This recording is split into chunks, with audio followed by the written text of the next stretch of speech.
Welcome back to my YouTube channel UP board classes Abhishek. Friend, इस वीडियो में मैं लाइव प्रोसेस 3 ट्रांसपोर्टेशन के विषय में बात करूंगा। फ्रेंड, यह मेरा बायोलॉजी का फर्स्ट वीडियो है जो मैं इस पे टॉपिक पर विचार करता हूं। तो फ्रेंड, माध्यमिक शिक्षा परिषद के अभी स्टूडेंट हो तो मेरे चैनल को अवश्य सब्सक्राइब करें। फ्रेंड, आपको शेयर फ्रेंड 100% फ्रेंड सक्सेस की गारंटी है। तो friend, so let's begin the video. तो जय प्रक्रम तृतीय सच दैट परिवहन life process third transportation topic है। Life process third transportation. तो लाइव प्रोसेस मीन्स क्या होता है, यानी जैव प्रक्रम किसे कहते हैं। जनरली हम लोग जैव प्रक्रम को जीवन प्रक्रम भी कहते हैं। यह हमारे दिन प्रतिदिन की घटनाओं में सम्मिलित होती है। लाइव प्रोसेस की घटनाएं यानी जैव प्रक्रम की घटनाएं हमारे शरीर के द्वारा ग्रहण और निष्कर्षण पर निर्भर करती है।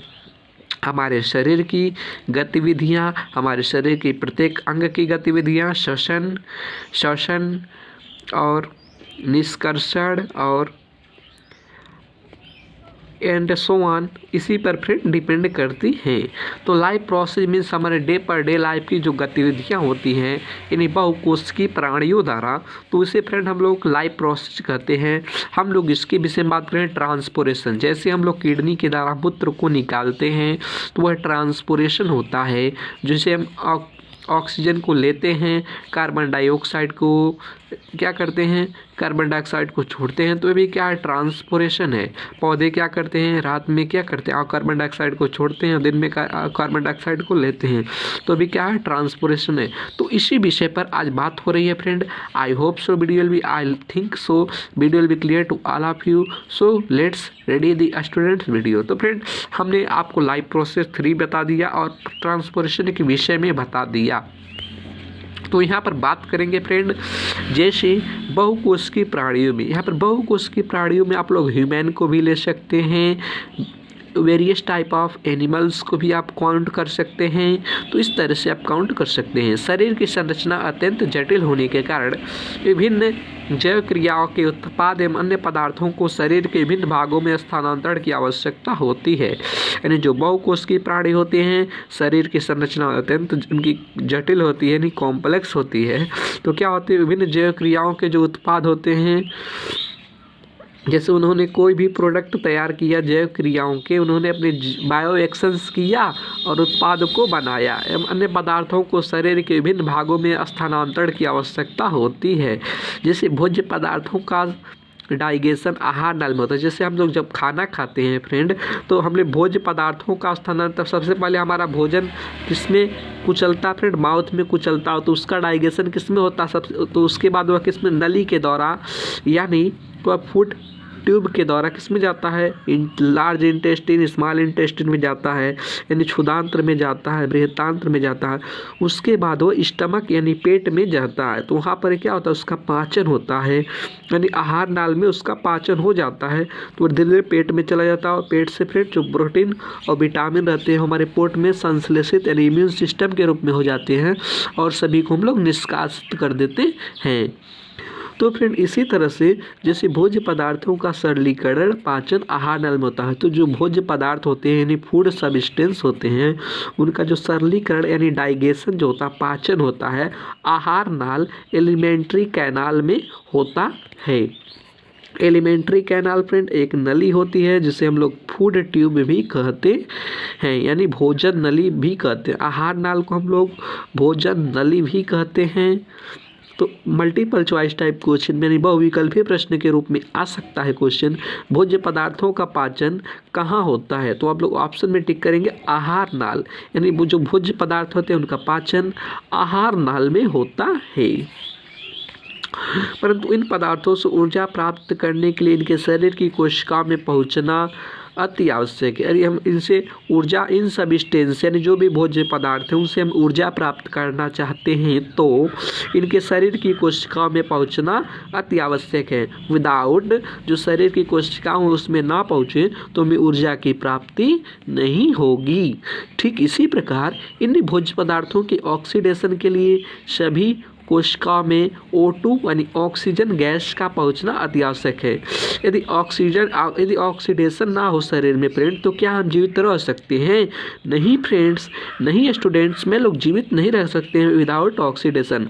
हम लोगों को ऑक्सीजन ग्रहण करना अति आवश्यक है।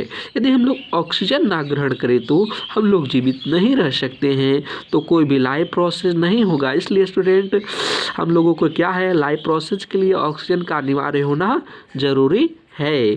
ठीक इसी प्रकार इन भोज्य पदार्थों के ऑक्सीडेशन के लिए सभी कोशिकाओं में ऑक्सीजन यानी O2 का पहुंचना भी अति आवश्यक है। यह फेफड़ों द्वारा बाह्य वातावरण से हमारे शरीर में पहुंचती है। यानी जो ऑक्सीजन होती है जिसका रासायनिक सूत्र O2 है, यह फेफड़ों द्वारा यानी लंग्स के द्वारा बाह्य वातावरण से यानी हमारे पर्यावरण से, हमारे परिवेश से हमारे शरीर में एंटर यानी प्रवेश करती है यानी पहुंचती है। सरल शब्दों में जटिल प्राणियों के शरीर में विभिन्न पदार्थों का आवश्यकता अनुसार आवागमन या ट्रांसपोर्टेशन अत्यधिक महत्वपूर्ण है। सरल शब्दों में हम कह सकते हैं स्टूडेंट, जटिल प्राणियों के शरीर में विभिन्न पदार्थों का आवश्यकता अनुसार आवागमन या ट्रांसपोर्टेशन अत्यधिक महत्वपूर्ण है, और इसे सफलतापूर्वक संपन्न करने के लिए शरीर में एक विशेष तंत्र उपस्थित होता है जिसे परिसंचरण तंत्र कहते हैं। यानी इंग्लिश में से कह सकते हैं सर्कुलेटरी सिस्टम। यानी जो भी हम लोग ट्रांसपोर्टेशन कर रहे हैं, जटिल प्राणियों के शरीर में विभिन्न पदार्थों का आवश्यकता अनुसार जो आगमन होता है वह ट्रांसपोर्टेशन उसका अत्यधिक इम्पॉर्टेंट है, और इसे सफलतापूर्वक संपन्न करने के लिए शरीर में एक विशेष सिस्टम यानी तंत्र उपस्थित होता है जिसे हम लोग सर्कुलेटरी सिस्टम कहते हैं। अर्थात परिसंचरण तंत्र जंतु शरीर में एक विस्तृत तंत्र होता है।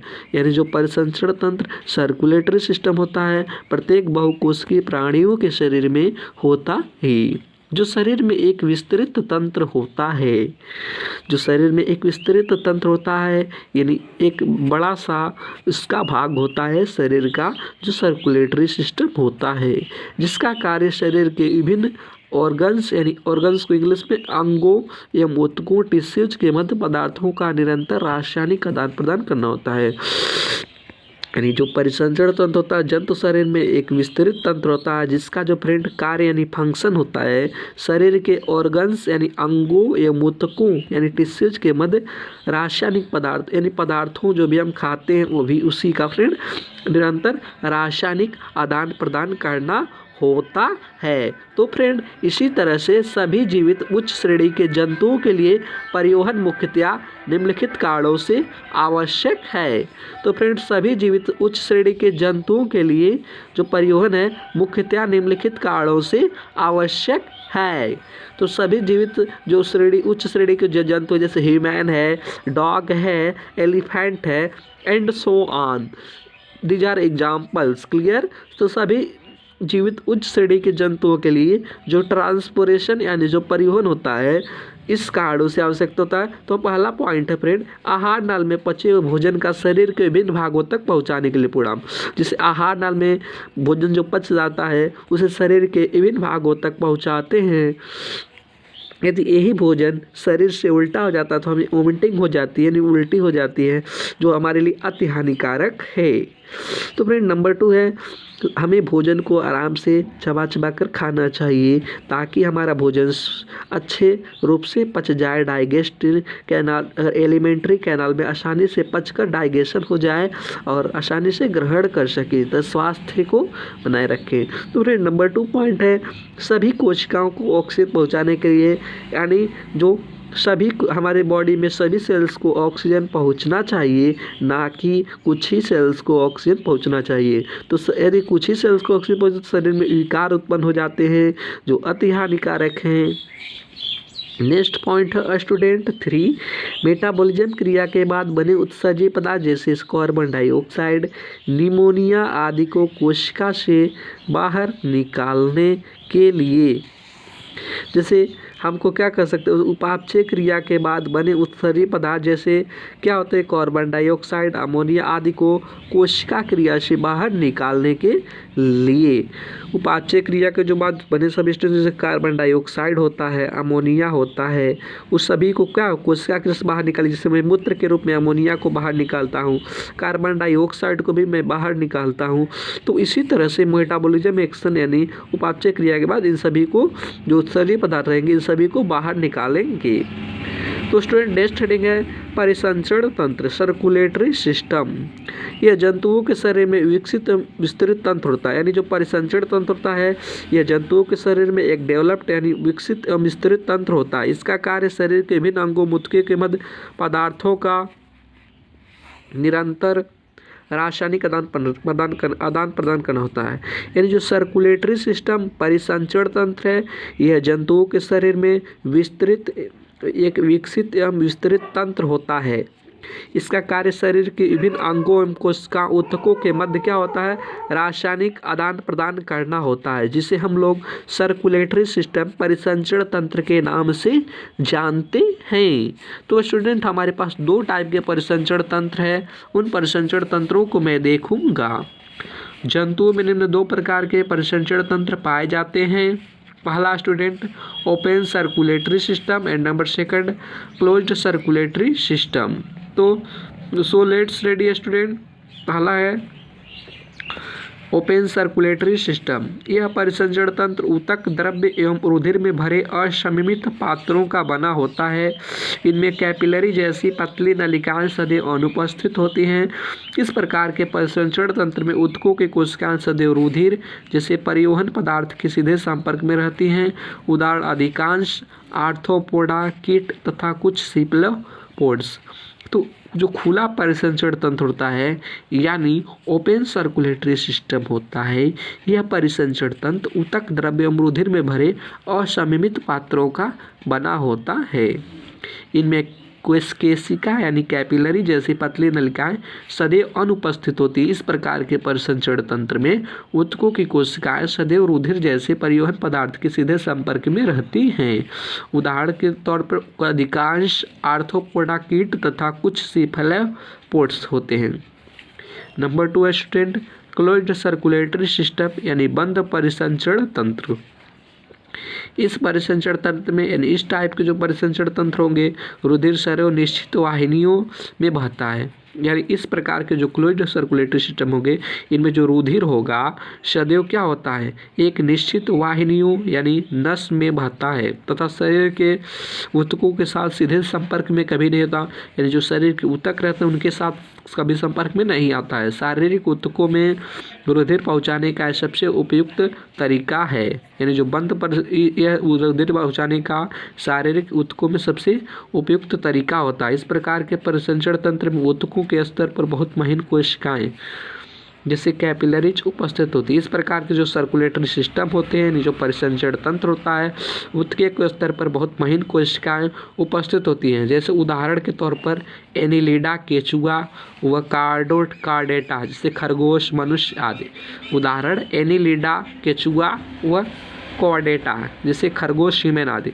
जो एनिलिडा उस केचुआ है और जो ये सब फ्रेंड जीव संघ है, और कॉर्डेटा होता है, कॉर्डेटा जैसे खरगोश हो गए, मनुष्य हो गया एंड सो ऑन। तो I hope so video will be clear. आ रहा है फ्रेंड। नेक्स्ट वीडियो में पढ़ूंगा मनुष्य में परिसंचरण तंत्र की संरचना, structure of circulatory system in human. तो फ्रेंड इसको आप लोग स्क्रीनशॉट लेकर स्टडी कर सकते हैं। Structure of circulatory system in human. Adapter 10 हम लोग ब्लड के विषय में पढ़ेंगे। ब्लड यानी रुधिर जो हमारे शरीर में लाल रंग के होते हैं, किसी किसी के शरीर में गुलाबी रंग के भी होते हैं। इनको भी कई टाइप है फ्रेंड। तो आई होप से क्लियर है। पर ब्लड कंपोनेंट्स ऑफ ब्लड पढ़ेंगे। तो thanks for watching this video. Bye bye.